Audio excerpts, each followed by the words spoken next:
praise God for this opportunity to tell you the truth, to report, to react, and to make an appeal. First, sa mahal nating Panginoon, and second, sa ating mga kababayan. First po, ang aking pong appeal sa lahat is we start focusing on the truth and the whole truth. Half truth, hindi pa rin po truth yon. So let me narrate the facts to you and let me tell you the truth. Magandang hapon po sa inyong lahat. First truth, hindi po magulo ang Senado. Ulitin ko po, hindi po magulo ang Senado, ginugulo po ang Senado. Iba po yung magulo, iba po yung ginugulo. So it has been confirmed, mismo pong yung Sergeant at Arms na inappoint ni Senator Soto, former Senate President, at mismong ang NBI Director ang nag-confirm na nung Lunes ay pinayagan yung NBI sa loob ng Senado para po arestuhin si Senator Bato. Makikita nyo ang intensyon din po ay wag po siyang pabotohin. Yun po ang intensyon. Kung ang intensyon lang po ay arestuhin siya, pwedeng mahinahon na umakyat sa session hall, magpaalam at saka iserve ang warrant. So fact number 1, katotohanan number 1, nakakalat yung mga NBI sa Senado nung Monday para pigilan si Senator Bato na bumoto. Fact number 2, masasabi ko na pong facto ngayon kasi po nagawa na namin. Fact number 2, hindi totoo po ang propaganda ng dating majority, ngayon na minority. Yung propaganda po ng mga Dean of the Law Students, Law Schools, and I'm asking these deans to issue an apology. Naniwala po sila sa propaganda. Let me correct myself, ha? Naniwala sila sa propaganda. Yung propaganda is that the new majority is here to stop the impeachment. We received the impeachment sa gitna ng kaguluhan Wednesday night. I signed the letter yesterday, sent it to the House of Representatives, na-receive na po nila, at nakalagay sa sulat na ayon po sa rules ng Senado, kasama sa order of business sa Monday, and kung walang magque-question ng rules, at sa aming caucus nag-agree walang magque-question ng rules, ng impeachment rules, sa hanay po ng majority, o sa amin pong 13. Therefore, we can already convene as an impeachment court on Monday. So lahat po ng kinakalat nila na ito po'y lahat na nagaganap para protektahan lang po ang isang tao ay hindi katotohanan. Hindi po kami magko-convict dahil lang po sa politika, hindi rin po kami mag-aakwit dahil sa politika. Impartial impeachment trial ang nasa konstitusyon, yun po ang balak naming gawin. So, truth number 1, NBI ang lumusob at pumasok sa Senado at nakipaghabulan sa isang senador kahit pwedeng hintayin na lang sa session hall or sa office of the Senate President. Fact number 2, ginugulo nila kasi nasira yung kanilang narrative. So, fact number 2, pwede nang mag-umpisa sa Monday ang impeachment trial. Ako nga'y medyo nababahala kasi baka gamitin yung issue na to para maraming magsalita sa Monday tapos sa amin ibabalandra kung bakit may delay sa impeachment. Fact number 3, kinausap, inimbita ko sa opisina ko, sabi ko pwede pa siya magsama pero pinili niyang mag-isang pumunta sa office. We had a number of senators there. And sinabi po ni NBI Director, he will follow the Senate and he will not arrest sa loob ng Senado. We told him to submit the warrant para makita namin. Sabi niya nung Lunes, Tuesday niya isasubmit kasama ang sulat. Pinayagan namin iuwi niya yung 10 operatiba niya, agents niya, with the condition na ibibigay niya yung spot report. Hanggang kahapon po, hindi binibigay. Ang alam ko hanggang today, hindi binibigay.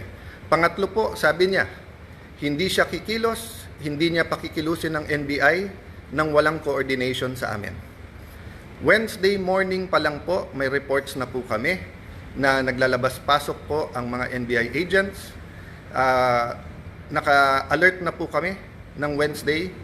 Pagdating po ng hapon ng Wednesday, paulit-ulit sinasabi po sa akin na meron pong NBI agents na naka-full tactical gear. Ibig sabihin po, naka-uniforme, may vest, may mahabang armas na nasa GSIS. Nagbigay ng contact person si NBI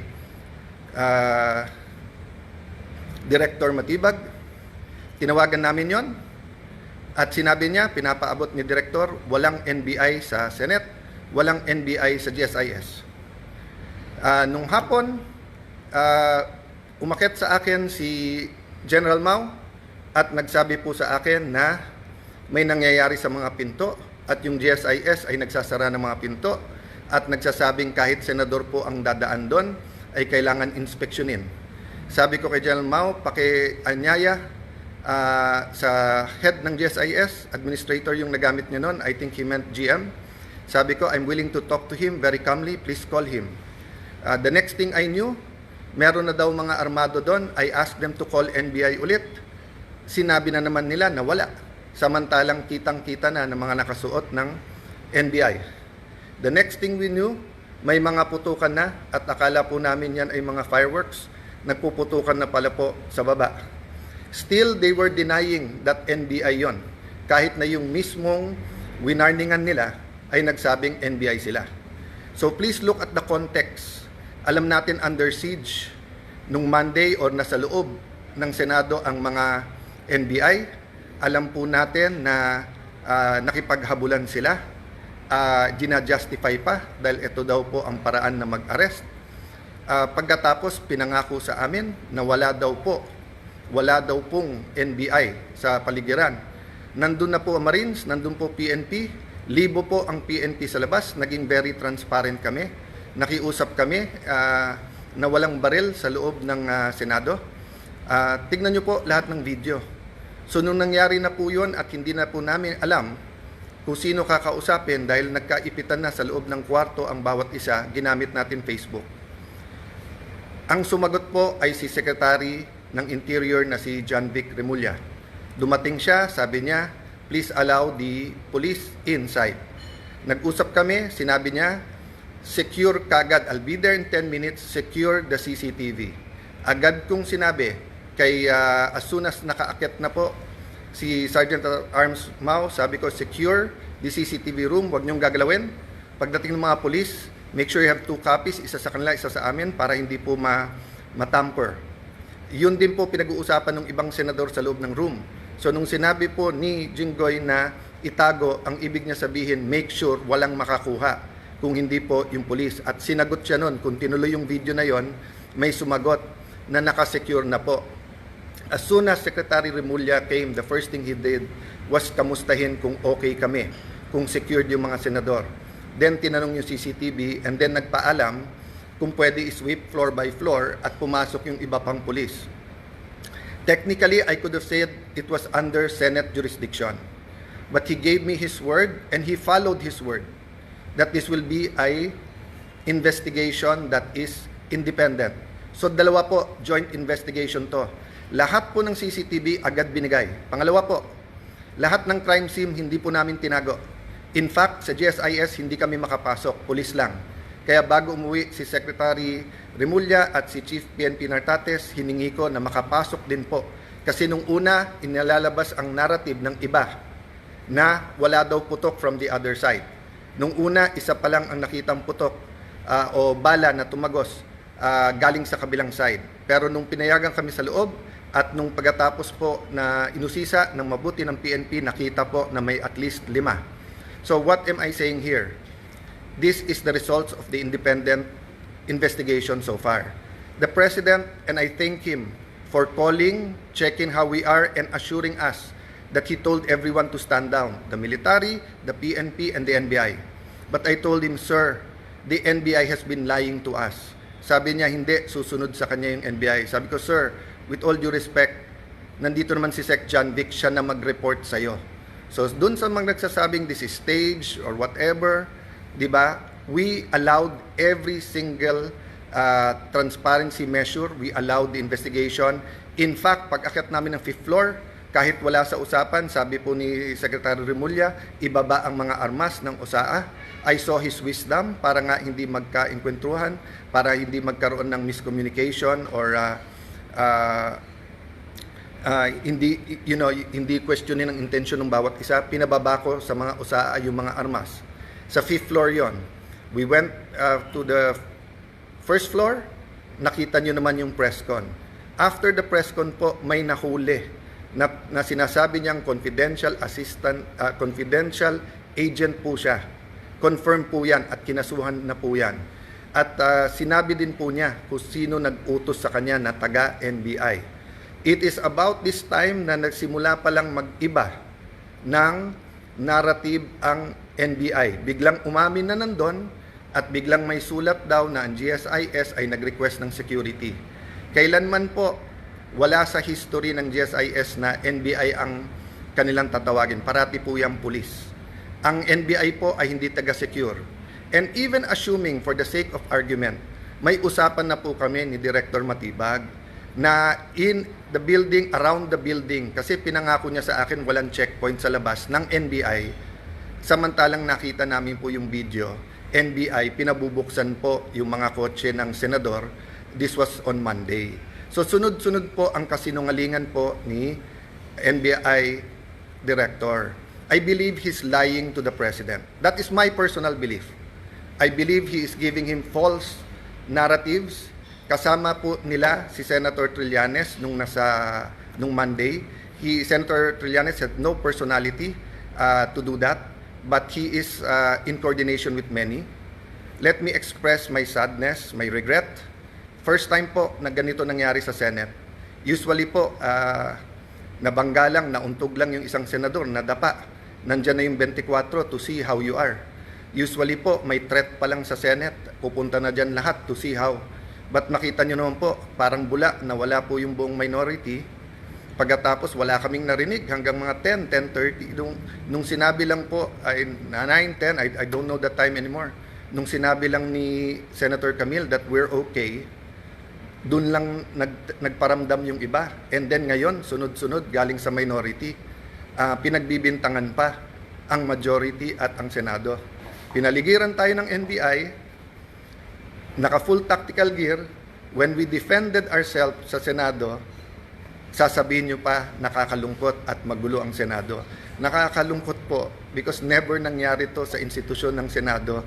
Even po yung mga kapatid natin sa kaliwa, sa progressive group, nandyan po ako nung Batasan 5. Hindi natin pinayagan na arestuhin kayo dyan sa loob. Kasama ko pa ho si Senator Lacson noon na binisita kayo. Binigay namin ang moral support. So alam nyo po anong ibig sabihin po ng courtesy ng wag mag-aaresto sa Batasang Pambansa or dito po sa Senado. Having said that po, there are different issues na sinagot ko na sa inyo. But I'm going live today because I heard the Ombudsman will do an independent investigation. That is good news. But I also heard that he issued a suspension against General Mao. Assuming for the sake of argument that it is a valid suspension and the reason is preventive suspension para hindi magulo yung investigation, number one, there is a duty to inform us so that we can replace, so that we can make sure na safe ang Senado. Remember, the impeachment is going to start on Monday. So how can we secure and make sure matuloy at hindi na naman kami guluhin tapos kami na naman ang pagbibintangan? Number two, bakit po, and I like to honor and express, diba, that in my dealings with the Ombudsman, Boying Remulla, it has always been with respect. We many times disagree, but he, to me, had an open mind. We disagree in legal, but he listened. If he disagree, he disregards. If he agrees, so let me just appeal to the Ombudsman, suspend also the NBI Director because he is more a suspect than General Mao dito. We do not want to set a bad example in the independent investigation and we do not want to put the Senate in harm's way. If we tell the OSAA, the Marines, the PNP who are all there, that pagka may armed men all around the Senate, we cannot defend ourselves. Sino po sa inyo mga kababayan pag may winorningan na kayo na wag na kayong lumapit sa bahay namin. Lumapit sila naka full tactical gear at meron pong mahahabang armas. Sino sa inyo hindi magve-verbal warning na umatras na kayo? At pag hindi po kayo umatras, sino sa inyo ang hindi magwa-warning shot? At ine-expect nyo kaya nga warning shot ay aalis at uuwi na sila. Pero ano po ang naging reaksyon? Bumaril po paloob ng Senado. It is the first time, ang alam ko lang po may barilan sa batasan nung kudeta. I don't remember now if that was 87 or 89. And I don't even know if it was inside the batasan. Pero it is the first time na Senado babarilin sa loob ng Senado. Lahat po ng Senate media were in the second floor. They have footages po. The investigation can be done independently. I have held off from the Senate investigating ourselves. Diba? We can also investigate. But I don't want this to be political. I want it to be calm. I want to respect yung sinabi ng Presidente. And I assume good faith. I assume he was telling me that based on the information he had at that point. I take offense that the Executive Secretary posted in his Facebook na staged without waiting for the investigation. Hindi ako nakatanggap ng tawag sa kanya na kamusta na mga senador, kamusta kayo? I promised my family and some people I will not be emotional in this broadcast, but ito lang po ang pahatid ko po sa lahat ng executive department. Kung anak nyo po kaya yung nandun, kung asawa nyo po kaya yung nandun, yung mga anak ni Joel Villanueva, haven't they suffered enough kahit na sunod-sunod ang false narratives nyo sa kanila? What do you think they felt when they thought na baka hindi makalabas ng buhay yung kanilang tatay? Si Camille, bata pa, kakapanganak lang, di ba? Few months ago. Nandun po, naipit sa loob. Hindi malaman kung anong gagawin. My sister, she's healthy, she's beautiful, but she's not a teenager. If she had a heart attack, anong gagawin nyo?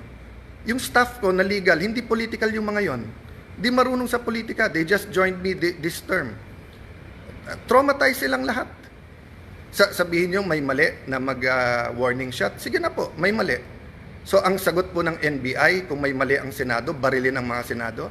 Kayo po sa minority, mas importante sa inyo ang 2028, mas importante sa inyo ang Senate presidency, kaso sa buhay ng mga kasamahan nyo. O sige, tanggapin ko na yun. Tanggapin ko na kung meron utak pulbura, meron din utak politiko, but you're willing to see the Senate that way, and you're willing to join the narrative, to flip the narrative, to say that since I got there, magulo ang Senate. Why? Kailan naging crime ang magpalit ng Senate President? Sino ba nagpapasok ng NBI kaya nagkagulo nung Monday? Hindi ba si Senator Soto? O, sino ba nagpadala ng NBI nung Wednesday kaya nagkagulo? Hindi ba si Director Matibag? Sino nag-utos sa kanya? I believe the President told him to stand down. But anyone below the President could have said, no, ako sundin mo, tumuloy kayo doon.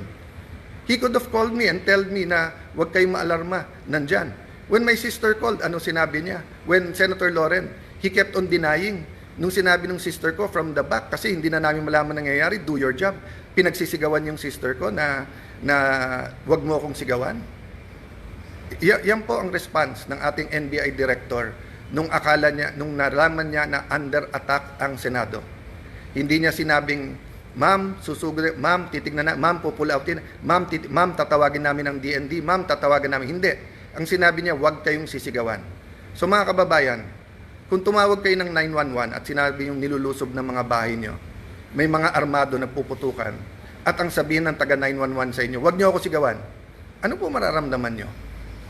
So, I have held back emotions. I have tried to answer as much as I can.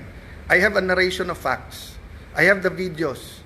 I could have made accusations yesterday sa harap ng media. They know what really happened.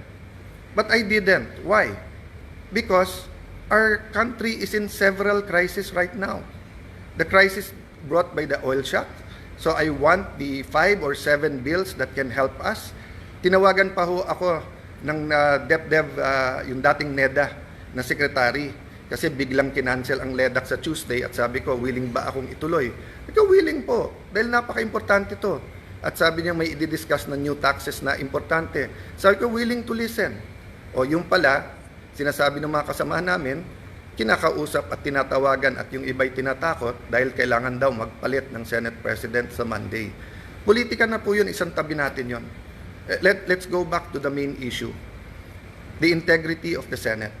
The President used to be a senator. He understands this. That's why he went on national TV. I believe that's why he called. Because he wants to make sure we know in the Senate that he will not allow that. Pasensya na po sa mga kaibigan, mga kakampi sa DDS. I take that po, yung sinabi ng Presidente, I assume good faith.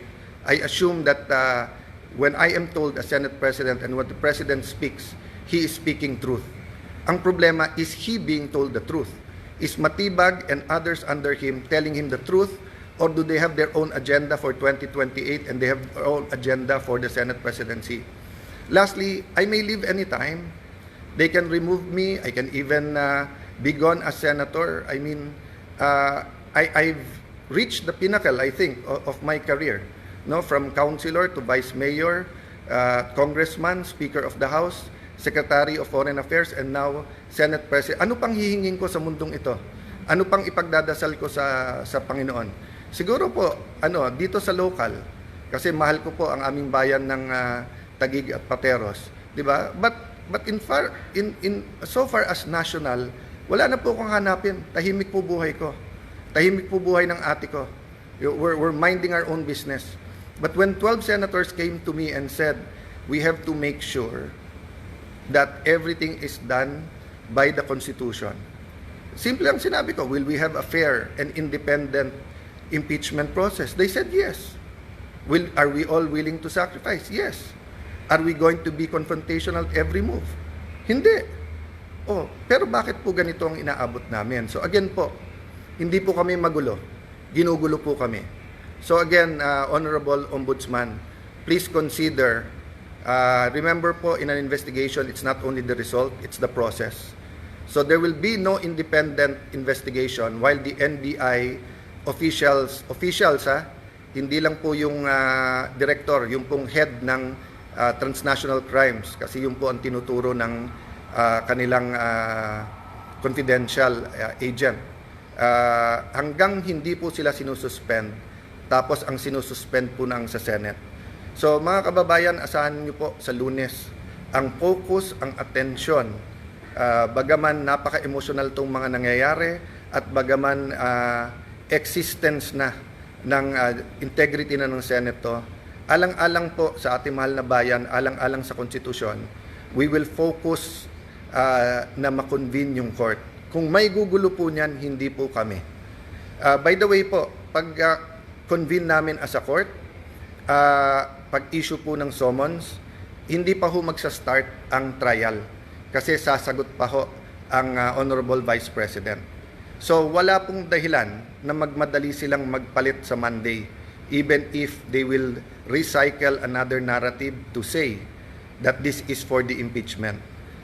I ask our young people now, yes, there are, dati kasi pagka nag-issue ng statement lahat ng deans, ako mismo bilang idealistic na law student, kahit tatay ko mismo na idol ko nagsabi bilang batas, naswisway din po ako. Pero tignan nyo na po yung katotohanan versus po sa propaganda. Sabi ng mga deans, ang palitan daw ay para makontrol po ang impeachment at para po ma-dismiss. I'm paraphrasing, di ba? Or whatever you call it, whatever word you use it. Hindi po.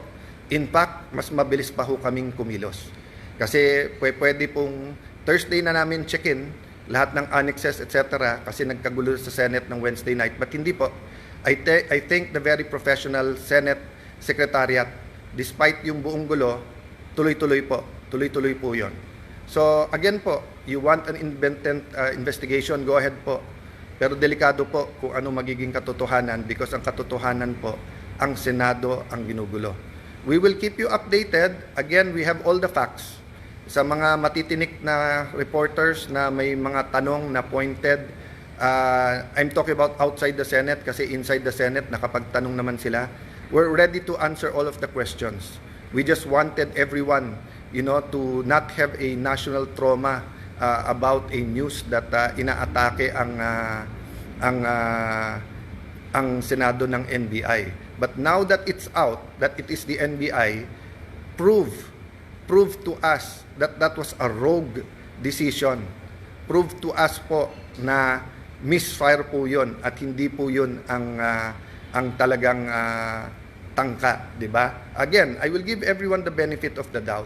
Pero doon po sa mga nagsasabing drama, etc., ito lang po sasabihin ko sa inyo.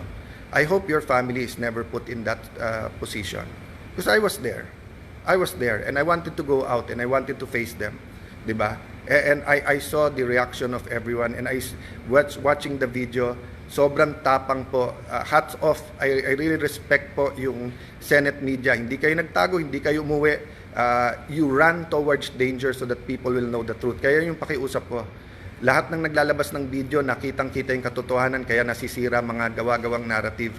Continue to do that. So may we ask God for one thing, the truth to come out. The truth to come out. Based on the truth, let's move forward. Let's build our nation. Let's not destroy our nation. Let's build our nation. God bless you all.